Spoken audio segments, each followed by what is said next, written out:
Quand on chante, c'est super important de bien articuler, mais c'est aussi très important de bien prononcer. Alors, ça peut parfois être très difficile quand on chante dans une langue qui n'est pas la nôtre, en fait. Donc, j'avais envie de te partager un outil que j'adore, que j'ai découvert il y a quelques années, et je pense vraiment que ça va changer ta façon de prononcer et de chanter. Donc, mon nom est Tricia Turcotte, je suis professeure de chant et coach vocal ultra passionnée. Aujourd'hui, j'ai décidé de changer de décor justement pour pouvoir te partager l'écran directement de mon ordinateur. Et si jamais tu as le goût de peut-être aller un petit peu plus loin au niveau de l'articulation et la prononciation, c'est quelque chose qu'on travaille dans mon accompagnement Ma voix est unique.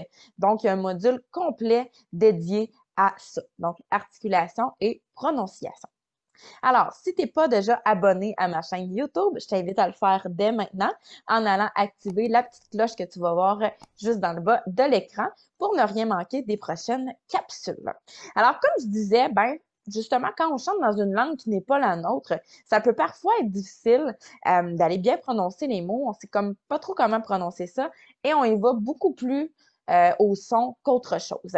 Alors, l'outil que j'adore utiliser, moi, dans les coachings vocaux et dans mon accompagnement, ma voix est unique, c'est l'outil tout simplement que tu peux retrouver sur Google et qui est gratuit. Bon, là, peut-être certaines personnes vont dire c'est pas le meilleur, blablabla, mais pour vrai, moi, je trouve que ça a vraiment aidé des élèves parce que oui, on en a déjà parlé dans la vidéo sur l'articulation, on peut aller ralentir la vitesse d'une vidéo sur YouTube et justement entendre un peu comment le mot se prononce et tout ça pour aller bien l'articuler et qu'on l'entende davantage quand on chante. Mais il y a aussi la prononciation. Oui, on peut l'écouter, on peut entendre comment ça sonne en ralentissant la vitesse, mais avec cet outil-là, pour vrai, moi, je trouve qu'on va vraiment pouvoir décortiquer mot par mot. Alors, c'est ça qui est génial. Donc, c'est l'outil juste ici. Et tu as simplement qu'à écrire finalement traduction dans Google. Tu vas arriver sur ça ici et tu peux choisir ta langue, évidemment. Donc, moi, dans ce cas-ci, j'ai choisi anglais. Donc, je vais avoir, dans le fond, comment un mot anglais se dit en français. Là, je suis allée super simple avec le mot hello. Donc, ça veut dire bonjour en français. Donc, ça me dit qu'est-ce que ça veut dire. Et ensuite, je peux aller cliquer ici sur écouter. Donc, on va entendre comment il sonne. Fait que ça, c'est la première chose qui est super. Et la deuxième chose, on va voir comment placer la bouche pour bien le dire. Si on écoute. Hello. Hello. Et ce qui est génial, c'est que là, je pourrais même aller brancher mon micro et, tu vois, traduire avec la voix. Ben là, je pourrais moi aussi le dire à voix haute et on verrait si les deux se ressemblent un petit peu. Donc, très bon outil, ça, pour les mots individuellement. Comme je te dis, c'est pas toujours disponible, la petite bouche. Et si tu l'essaies, par exemple, avec une tablette, je ne crois que ça ne fonctionne pas, mais avec ordinateur, tu vas pouvoir essayer ça.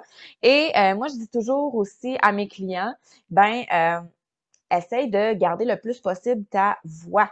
Dans le sens où, par exemple, dans Bad Habits de Ed Sheeran, euh, Every time you come around, you know I can't say no. Ben, tu vois que lui, il dit can't say no. Parce qu'en fait, il y a un accent un petit peu différent. Fait qu'il dit can't. Mais toi, quand tu lis la phrase en anglais, est-ce que tu dis can't ou can't? Si tu dis can't, ben là, quand tu le chantes, dis-le aussi can't. Alors, ne modifie pas ta voix, ne prends pas l'accent de l'artiste parce que là, tu vas devenir avec une voix caméléon. Toi, tu n'as pas cet accent-là quand tu parles, alors ne l'utilise pas non plus quand tu chantes. Alors, il y a ça à faire attention. Et aussi, des petites astuces pour que ça sonne un peu moins québécois. Par exemple, si j'ai B-U-T, but, et ensuite j'ai un I, donc un I, je vais dire par exemple botaille. Souvent, je vais faire une liaison plutôt que botaille. Parce que ça, on s'entend que ça sonne un petit peu trop québécois sur les bords. Alors là, aujourd'hui, j'ai fait un exemple pour ce qui est de l'anglais, mais ça peut s'équivaloir avec n'importe quelle autre langue. Donc, tu pourras tester comme ça des mots individuels.